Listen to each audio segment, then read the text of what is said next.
श्योपुर जिले के बीजेपुर में 5 फर्मों का विवाद विगत कई महीनों से चल रहा है। शिकायतकर्ता ने मामले की शिकायत बीजेपुर जनपद पंचायत सीईओ, कलेक्टर, खनिज विभाग, संबंधित विभाग से लेकर मध्य प्रदेश की सरकार तक की है और शिकायतकर्ता लगातार प्रशासन पर शिकायत करने के बाद आरोप लगा रहा है कि प्रशासन इस मामले में कोई ठोस कदम नहीं उठा रहा है। मामला 5 फर्मों में 200 करोड़ के घोटाले का आरोप है, जबकि शिकायतकर्ता ने सरिया सीमेंट एंड मटेरियल की दुकान चलाने वाले के खिलाफ ये शिकायत की है, जबकि घोटाले जैसा शब्द इस मामले में न होकर सरकारी विभाग में होता। अब फर्म संचालकों का आरोप है कि उन्हें झूठा मामला बनाकर फंसाने की साजिश रची जा रही है, जबकि वह जिन फर्मों को संचालित कर रहे हैं उनका ब्यौरा सरकार तक ऑनलाइन जा रहा है। बराबर GST, good and service tax भरकर सही जानकारी दे रहे हैं।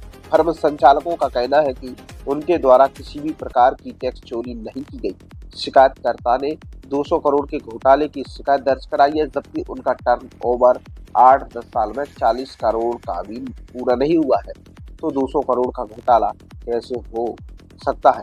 फर्म संचालक मोहन लाल की बहन रिंकू का आरोप है कि शिकायतकर्ता अशोक गर्ग उनका ससुर है। उनके खिलाफ छेड़छाड़, मारपीट, जान से मारने की कोशिश और दहेज एक्ट का मामला दर्ज है। इसीलिए वह इस तरह की शिकायत कर राजीनामा का दबाव बना रहा है। राजनीतिक लोगों से जुड़ा हुआ व्यक्ति है, अपने धन और बल का प्रयोग कर मेरे परिवार के खिलाफ षड्यंत्र रचकर झूठा बदनाम करने की कोशिश की जा रही है। प्रशासन पर भी दबाव बनाने की कोशिश कर रहा है, जबकि प्रशासन किस आधार पर कार्रवाई करेगा। किसी भी प्रकार का कोई मामला हमारे परिजनों के खिलाफ बनता ही नहीं है। देखिए इस खास रिपोर्ट में किस तरह के आरोप इस विवाहिता और उनके परिजन लगा रहे हैं। मेरी शादी 6 फरवरी 2018 में आकाश अग्रवाल के साथ हुई थी। उस शादी के कुछ दिन बाद ही मेरे ससुराल वाले मुझे पता है इसके लिए परेशान करने लगे। मैं वहाँ ग्वालियर मैं अपने पति के साथ ग्वालियर किराए के मकान में थी। मेरे पति की नौकरी थी। उसी दिन कुछ दिन बाद मेरे ससुर आए अशोक गर्ग। उसने मुझे पीछे से आकर पकड़ लिया और गंदी हरकतें करने लगा, मेरे साथ जबरदस्ती करने लगा।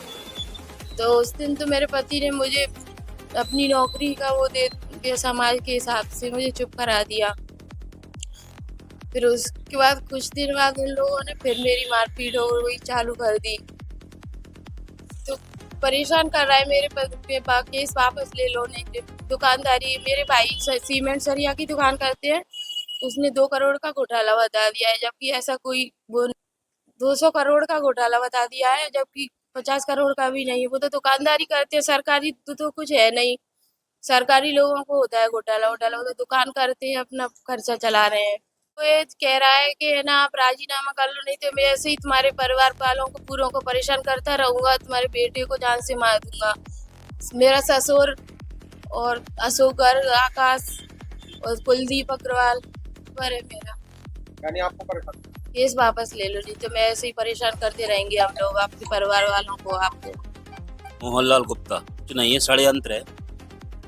अशोक गर्ग द्वारा रचा हुआ षड्यंत्र है। न तो कोई 200 करोड़ का है, न कोई 100 करोड़ का है।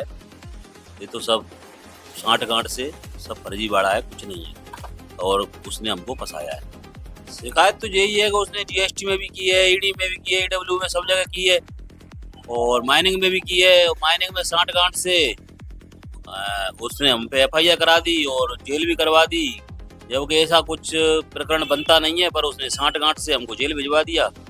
जो होगा कोर्ट में न्याय होगा। राजीनामा का दबाव है, उस पर दहेज एक्ट है, 3 से 54 है, मारपीट का मामला है, हमारा कोर्ट में प्रकरण है, इसलिए राजीनामा का दबाव बनाने के लिए वो हमको परेशान कर रहा है और बस राजीनामा का दबाव बनाने के लिए ये बार बार शिकायत पे शिकायत करता है।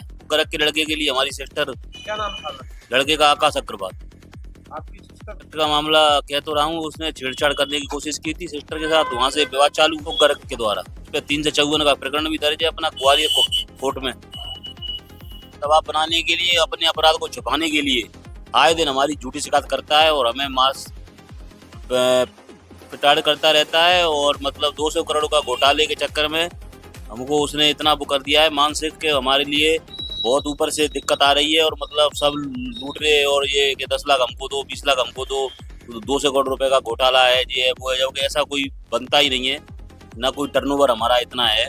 8-10 वर्ष हो गए हमारी फर्म को और ऐसा कोई टर्नओवर ही नहीं है, जबकि वो तो घोटाला कह रहा है। आज तक 100 करोड़ का भी घोटाला, मतलब 100 करोड़ का भी टर्नओवर ही नहीं है, 50 का भी नहीं है।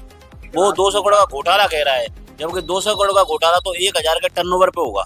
घोटाला काहे का? हमारी कोई सरकारी नौकरी नहीं है, कोई विभाग में नौकरी नहीं है, हम तो दुकानदार हैं, अपने मतलब करते रहते हैं, बेचते हैं, उससे बस अपना खर्चा चलता है। बहुत ज्यादा परेशान करता है और मतलब आत्महत्या के लिए प्रेरित भी यही मान लो आप गया है। वो तो 200 करोड़ का घोटाला कह रहा है, गवर्नमेंट कुछ कर नहीं रही है, उसकी सांठ-गांठ है, नेतागिरी है। वो कर चाहे जो छब्बा देता है अखबार में, बस पे प्रकट करे, चाहे वो फर्जी नोट करवा देता है, हम पे प्रकरण दर्ज। प्रशासन से न्याय यही है कि अपन जनपद में सही जांच की जाए और हमको सही न्याय मिले और मतलब ये जांच की जाए कि अगर हमारा ही फर्जी, हमारा बिल ही नकली है तो सबकी जांच की जाए। हम तो ये केवल यही है कि शिकायतकर्ता को ब्लैक लिस्ट किया जाए और हम तो माननीय न्यायालय से ये गुहार लगाएंगे कि मतलब उसमें मानहानि का केस किया जाए। हमको इसमें बहुत परेशानी आई है और मतलब सभी लोगों के द्वारा प्रचार किया जा रहा है कि मतलब इनकम टैक्स, जीएसटी, ईडी के सभी के 200 करोड़ का घोटाला हो रहा है, जबकि ऐसा कोई प्रकरण ही नहीं है।